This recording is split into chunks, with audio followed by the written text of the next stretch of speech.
And the parent company, the original parent company, is like 125 years old. Like, what was that? Can you give a little history there? Yeah, so Yellow Pages goes way back. The business was kind of invented back in the late 1886 by a guy called R.R. Donnelley. And some people probably know the name Donnelley because they picked up a phone book someday. But for many years, it was AT&T.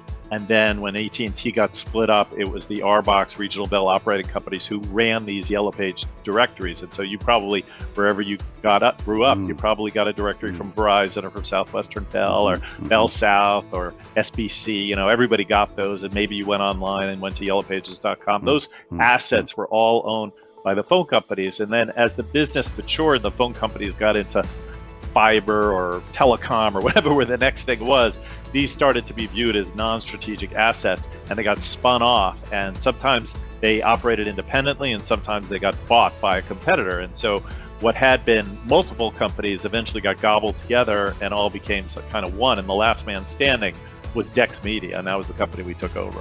I see. Okay, thank you for that history lesson. I appreciate it. By the way, when you're talking about the phone books, I'm having these visuals of standing in the phone booth and opening the paper phone book and looking at the page I needed, finding the name, and then ripping the page out, and then kind of looking around to see if anybody saw me rip the page out because I didn't want to get in trouble for that. Right. You remember those days? Wow.